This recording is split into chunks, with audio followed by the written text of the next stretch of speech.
Anong una mong tanong, Amber? Ano ang gagawin mo para maka 3 points sa puso ko?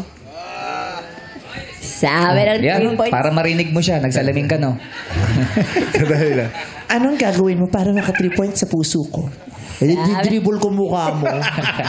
May kasa. Ano daw gagawin mo, Mike, para maka 3 points sa puso ni Amber?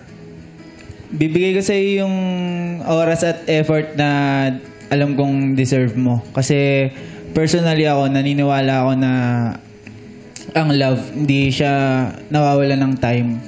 Kasi po, parang, ako po kasi, time management guy po kasi talaga ako eh. Parang, kaya po, kayang-kaya ko pong bigyan ng oras lahat. Parang, yung tipong hanggang sa,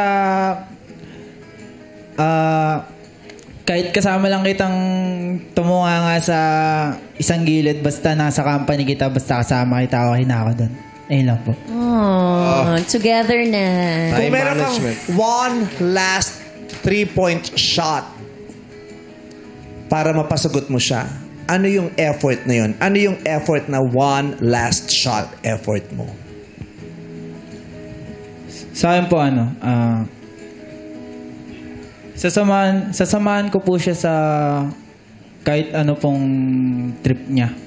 Parang kung sa akin naman po, dadaling ko po siya sa paborito kong kapihan. Para po, habang binabalik-balikan ko po yung kapihan na yung kasama ko na po siya. Dadaling kanya sa paboritong kapihan. Yun ang kanyang pinakamalalang, pinakabonggang shot. Yun na yung ultimate effort para sa kanya. Kasi one last shot eh. So, ang ultimate effort niya sa'yo, dadaling kanya sa kapihan. Shot sila ng kape. Oo. 3 shots yun. Pag-uwi, hindi mo siya nasagot kasi nahihilo ka. Ang bilis ng pintig ng pulso mo rito. Nagpalpitate. Jacob. Gagawin ko yung best ko para mapasaya ka. Tapos, sa paanong paraan? Patatawanin mo siya? Paano mo siya pasasayahin? Sayawan mo siya. Specific, kaya one last shot. Gagawin kita ng sayaw na gusto mo. Tapos ipapakita ko sa'yo through my feelings sa pagsasayaw. Kung ano yung gusto kong ipakita or ipadama sa'yo, gagawin ko para sa sayaw. Ayun. Dadaan sa sayaw. Ipakita. Kasi yun doon siya pinakamagaling eh. Yes. Sa pagsasayaw. Ito todo niya lahat ng husay niya doon. So eto na, si Kian. Kian, paano ka makaka 3-point shot sa puso niya? Bibigyan ko po siya ng mga sulat, gano'n. Yun lang po yung ginagawa ko eh. Sulat naman. Iba din ang epekto ng sulat, ha? At saka hindi na uso ngayon masyado. Yes! Puro text. Tsaka po bulaklak. Yun lang. Sulat at kasi taga Nueva Ecija siya, di ba? Yung parang ang basic pero ang sarap nun, ha? Okay. Classic yun. Kian, yumuko ka. Pumikit ka, Kian. Imaginein mo, may puting papel dyan. Meron ding ballpen. Opo. Ito na yung huling pagkakataon na pwede mong sulatan at sabihin kay Amber ang lahat ng gusto mong sabihin sa kanya dahil mahal na mahal mo siya at gusto mo siyang makasama. Anong ilalagay mo sa sulat na yon? Amber, gagawin ko lahat para lang magustuhan mo ako. Papakita ko sa'yo na bagay lang ako para sa'yo kasi mahilig din naman ako magmotor. Pwede tayo magmotor, magkarera tayo, gusto mo, ganun. Tapos, hindi ako magpapanggap, hindi ako magaling sa una lang. Kung ano ako, yun ako, hanggang huli. Yun lang po. Yung dulo, may dulo pa yan. Siyempre, buo yung sulat eh. Wala kang... Yes. Ganun, tas Kian. Wala man lang nagmamahal or... Nagmamahal Kian. May PS pa to? PS. PS. Trip ko yung mga blondie.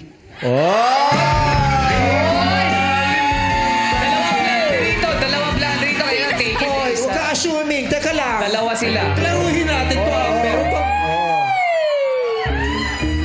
Trip ko yung mga blondie. Ano bang gusto mo sa blondie? Yung may bangs o yung wala? Walang yung mahaba bangs. lang? Kahit ano po. Anong gusto mo sa blondie? Niaalis o yung nakapirme? Hoy, huwag naman yung nasa-shampoo yung nalalabahan. Ano sabi mo, Subong? Ha? Ano sabi mo? Wala lalaban. Ano gusto mo sa blondie? Permanente o yung natatanggal?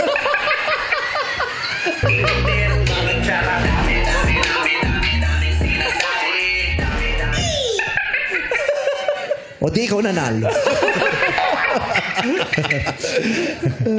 Ganda. Si Okay. Amber, oh. Kanya-kanya sila ng atake. Makikita mo din sa kung anong uring mga personalidad meron sila. May isang lalaki na nagbomotor, tapos mahilig magkape. May isang lalaki naman na isasayaw niya yung mensahe niya para sa'yo.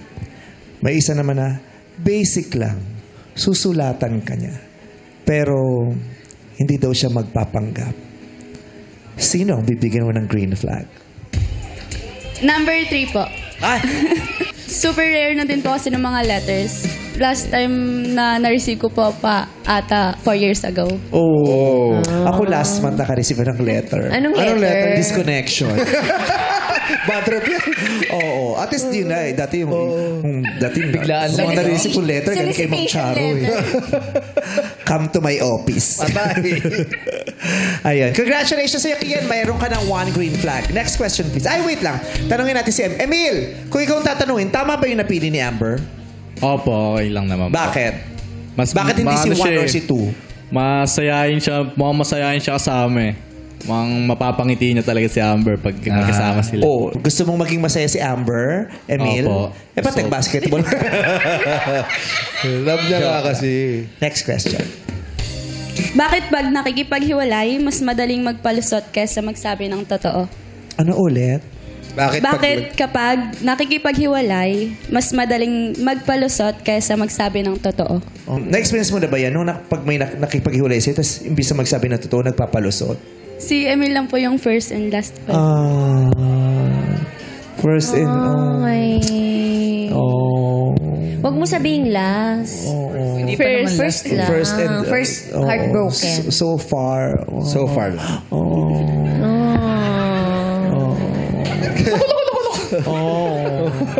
May dumaan na baka.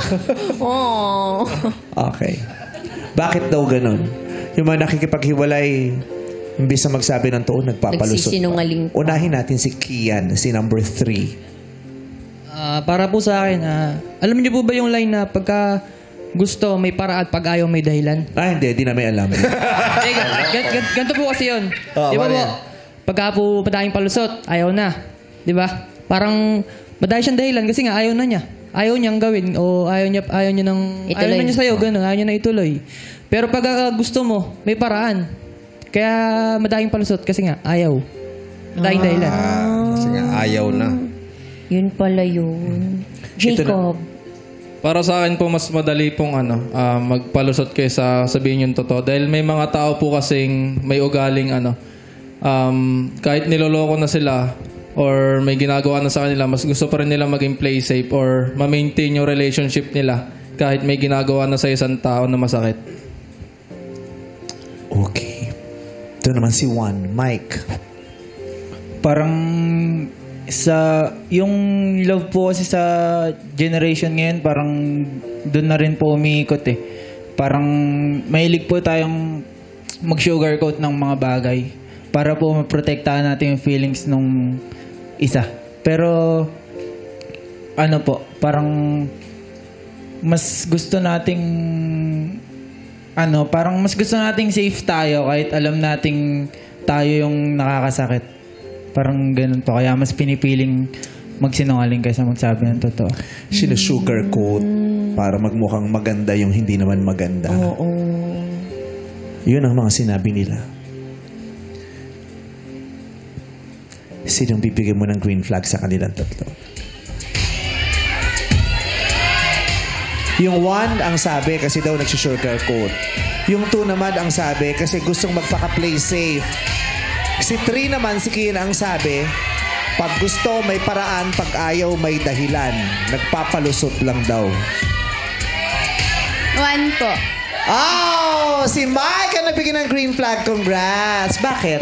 Tama naman po kasi na ngayong generation po, mas sinusugarcoat po natin yung mga sinasabi natin. Bakit di natin dinadirect? Na umabot na sa pang-i-etchos. Etchoserang palaka. Approve ba sa'yo, Emil? Si Mike ang napili. Okay pa, approve ba? Wow. Pero sino ba talaga para sa'yo? Siya po. Si Mike. Congrats, Mike. May green flag ka na rin. May isa ka pang tanong, Amber.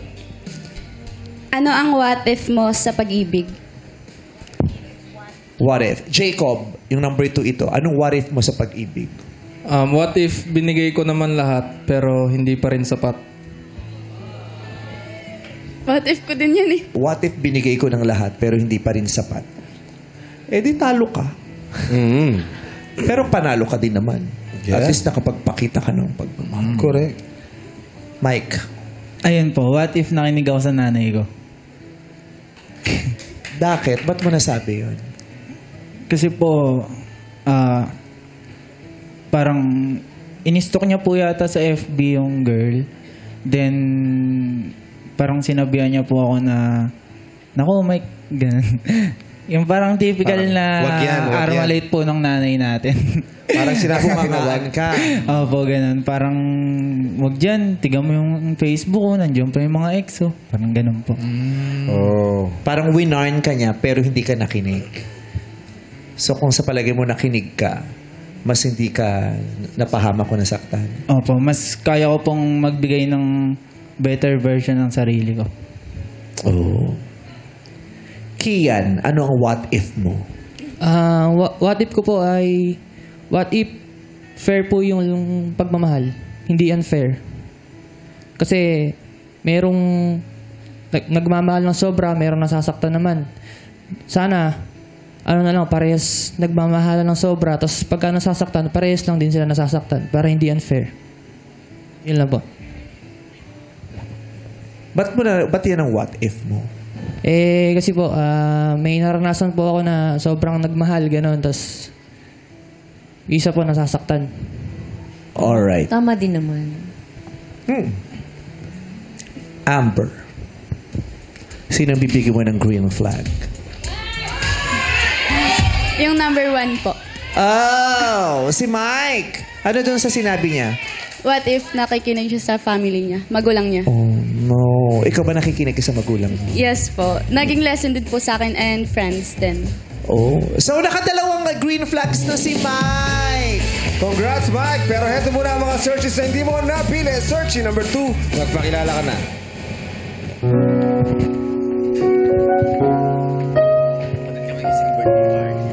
Hello Amber, sana napili mo maging masaya ka and sana siya na yung the one mo.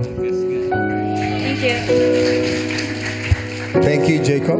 At ito pa ang isang searching hindi mo napili. Kian, magpakilala ka na. Hello, Amber. Sayang, di tayo mga pagkarera.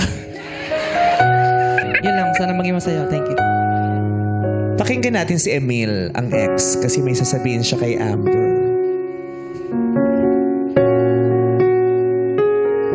Hi, Ber.